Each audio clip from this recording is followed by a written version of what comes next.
So, there's some memes going around that's really kind of just pissing me off. Let's start with this. There's a bunch of protests going on. These protests are people. These people are pissed off that the government has closed things down, but they've been silent up until recently. And that recently is when people said we could start lifting these restrictions and start opening things up, I think. And then they announced their opening plans. Texas, for example, had InfoWars dumbass Alex Jones go up there in Austin and start protesting, saying this lockdown is unconstitutional. Technically, it is. However, in certain situations, like an emergency, you can, in fact, invoke these emergency powers to lock shit down. And in a pandemic, that is one of those such emergencies. Now, if they give a hard date of the ending of the emergency, then the states should, well, they don't necessarily have to comply, but they should follow suit, in other words. So, that's just a little bit of background, right? They have the authority to do this. They can do this. Here's where things is getting interesting and kind of irritating for me. Because I'm noticing two sides of the stone. You're damned if you do, and you're damned if you don't. You have one side that you've been fired. You have no job. Maybe you had two jobs to make rent, pay for food, and whatnot. Maybe your wife or your significant other or whoever else was working as well. And now both of you are fired and laid off and have nothing to do, nothing to work for. Unemployment you've applied for, but considering how unemployment is right now, you've been lucky to even get into the system to get your unemployment benefits. And that shit's almost run dry because the governors of every state are stupid. They've been taking away from that funding and putting it in other little special projects instead. So they're almost out of money there. So there's no guarantee that you'll actually get paid. Then there's the food bank situation where the lines are about 1,000 to 2,000 people long. They run out of food and then they can't give you anything because there's nothing to give. And I've heard people complain about, oh, this would be greater under socialism. No, the lines would be even longer under socialism. Since the government shut literally everything down, the industry would be owned by the state. The state would stop producing food. There would be nothing. In fact, there's a great example of this socialist thing, just because I want to rant on it for a little bit. Venezuela was a booming economy based on oil. And that was when oil per barrel was like $100 and something per barrel. It was pretty expensive. This was when our gas was like $4 a gallon and shit, right? You guys remember that? It was really expensive gas, and then some shit happened and it dropped half. It dropped to 50 something bucks a barrel. All the oil companies laid a bunch of people off, and then everything kind of tightened up. Right? And then it went back to about $3 to $2 a gallon. Right? You guys remember that? Well, when that happened, Venezuela collapsed and they started beating cows in the street just to eat. They had chickens. They ate them all too. Meanwhile, the government officials sat on their fat ass and ate everything. There was a video. It was very viral. While people were protesting in the streets and killing cows and shit just to eat, they were literally beating them. Like, they pulled up a stick and beat the cow to death just so they could eat. The Maduro, the arrogant asshole that he was, pulled out of his desk. He reached over and he grabbed out a piece of fried chicken and ate it while giving a press conference announcement. On camera, just like this, in front of everyone. While the rest of his people starved, that fat bastard ate fine. That is real socialism. All the industry was owned by the state. Everything was reliant on the oil industry existing. Then it crashed. That socialist country, it failed because of the situation we're in right fucking now. Same kind of situation, but this one's global. This is affecting everyone. Look at all the socialist level countries, the ones that have big socialist programs that everybody fucking wants, look how taxed and strained they are. Meanwhile, in the US, everybody freaked out about a whole bunch of shit, and we were all fine. There were some costs associated, but the insurance companies said they'd cover it. Well, certain ones. Other ones are greedy little pieces of shit. So maybe your company should consider getting a new one. Assuming you still have a job, which brings me back to my first point.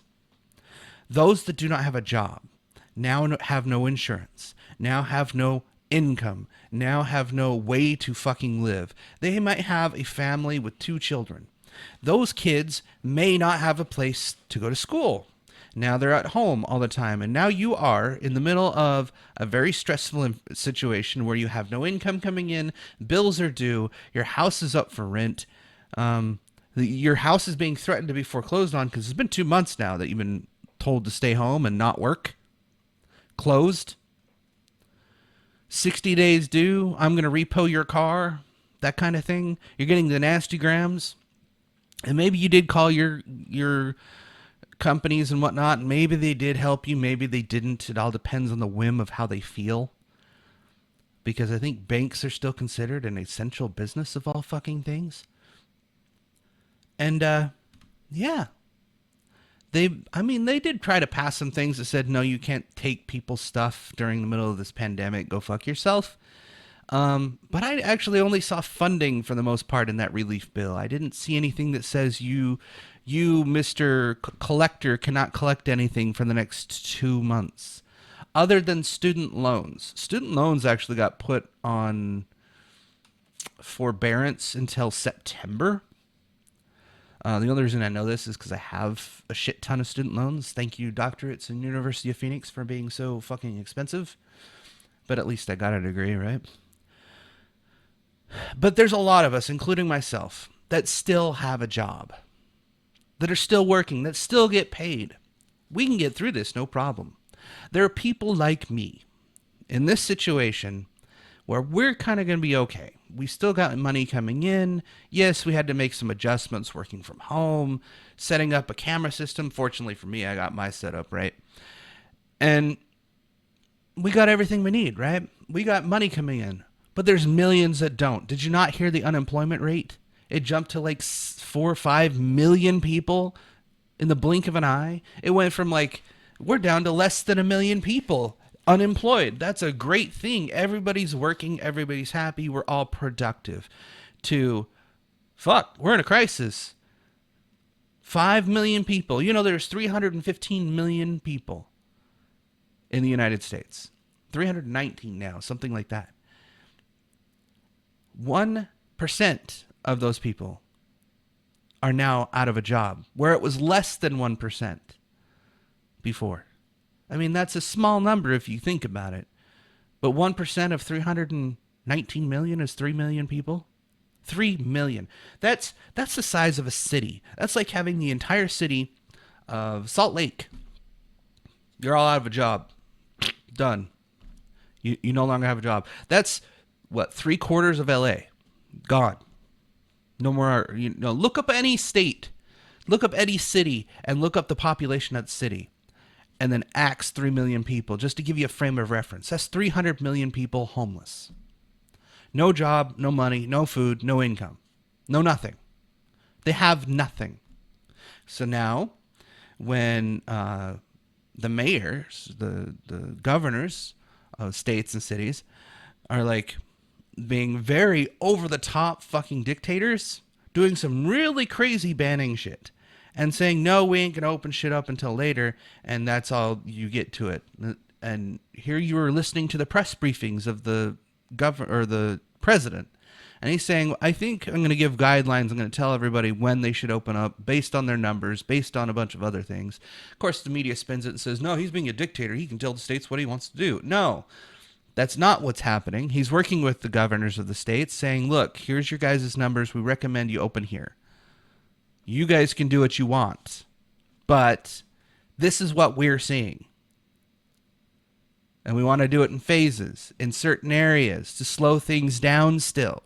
That's the idea, to safely open up so that this thing doesn't spread like a wildfire as soon as we do. I understand that. What people kind of in my situation that work now and are extremely leftist and hate fucking Trump anyways, what they don't seem to understand, and there's plenty of memes to go around. In fact, I'm going to use them in my thumbnail just so you can see one or two of them. What those people don't understand is they've never been in that situation. I can almost guarantee they have never been in that situation because they can't even fathom the idea of wondering where your next meal is going to come from. Pantry's empty. Can't get food because the food bank ran out. The check that you get from unemployment ain't going to cover your fucking bills. It won't. I've been there. I've been worse than there. I've been unemployed on the street and selling my plasma, sticking a needle in my arm and selling that shit so that I could get food. If you've never lived in that situation, you should shut your fucking mouth at this point. That's what's making me so angry about this entire situation. You've never been destitute.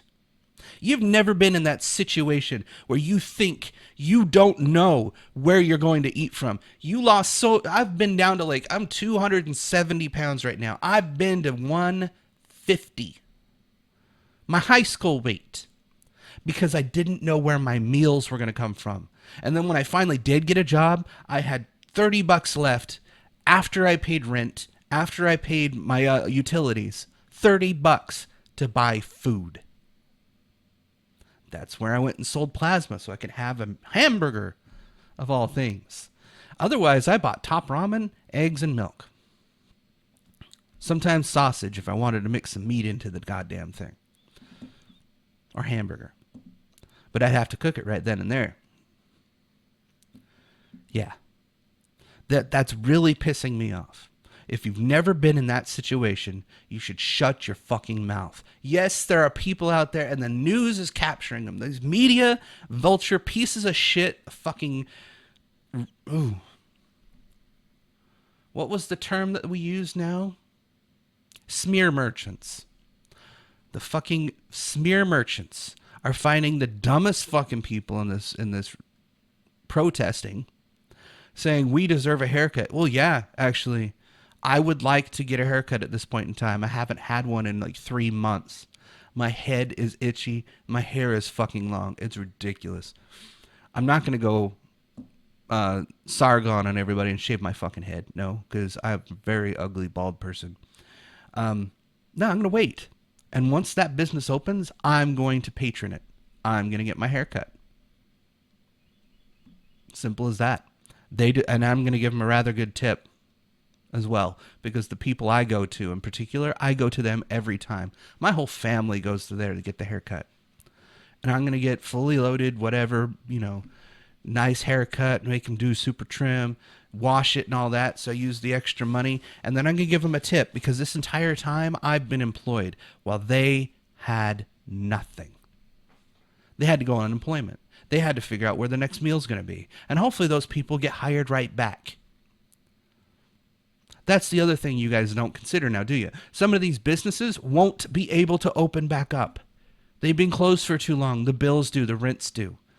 The SBA ran out of money. What did the Democrats do? Hold that shit up, because why? Oh, we want some other stuff in there because we got some special interest programs, and this is the time that we can get our socialist agenda through. Fuck you. I'm so sick of this shit. I seriously am. This tit-for-tat rhetoric needs to stop. You need some perspective. I want these fuckers that think, all this kind of things are just going to be easy. You got Pat Oswalt, for example. All these people want to do is go out to dinner, and they want to... Oh, fuck. There was a meme out there that said, oh, I'm sorry, I deserve a haircut. I was like, motherfucker. You're staring at somebody on a respirator, and that's what you're going to say. No, that's not how it is. You spoiled, entitled piece of shit. Pat Oswalt was one of the ones that came up and said some really nasty shit on Twitter. That these people are just wanting to go do stuff. No, you motherfucker. This guy's never been destitute. That's kind of my point. These people have no perspective. Being in the situation that I was in, it took a very difficult position to get myself into that, where I had to figure out where my next meal was going to be. I had no support. I had family that was pieces of shit. No one had any money. There was no way in hell I was going to live on anybody. I lived on couches for a little bit. But I did sleep outside a couple times. Yeah, for like 3 months. That was fun.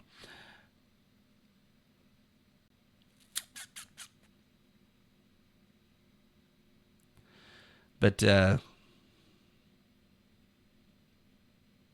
yeah. Maybe I should calm down a little bit.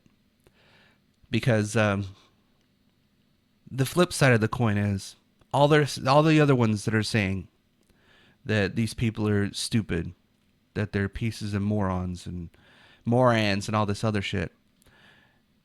It's because they don't want to see the virus to spread worse. They don't want to see it spread further, and they don't want to worry about it. My sister, who's a nurse and has seen patients already, says this thing is like a super flu that gives you other things. She called it the AIDS cold. And I thought, that's kind of a good reference, because you're not actually dying from COVID. No. What you're doing is it weakens your respiratory system, opens up the pathways, you get pneumonia or bronchitis, and then you fucking die. That's what it's doing. It's weakening your immune system and opening you up so you can die from something else. Plus, it's viral and it's respiratory. It's a respiratory disease. That's why coughing and all that shit kind of makes it, it makes it spread, because it sits in your lungs, right? Well, these people are worried about the spread of the virus. Rightly so. Makes sense. But look at the death toll in the people infected. We're at about a 5% death rate at this point. That's still pretty bad if you think about it. If everybody caught it, 5% of the population would die. That's pretty terrible. And there's predictors to this too. Apparently, O-positive people are asymptomatic carriers. My sister's one of those, by the way. So she could have caught it and brought it here, except for, she takes all the necessary precautions just because she's a good nurse. But I can understand that, okay? But you've never been in a situation where you get desperate.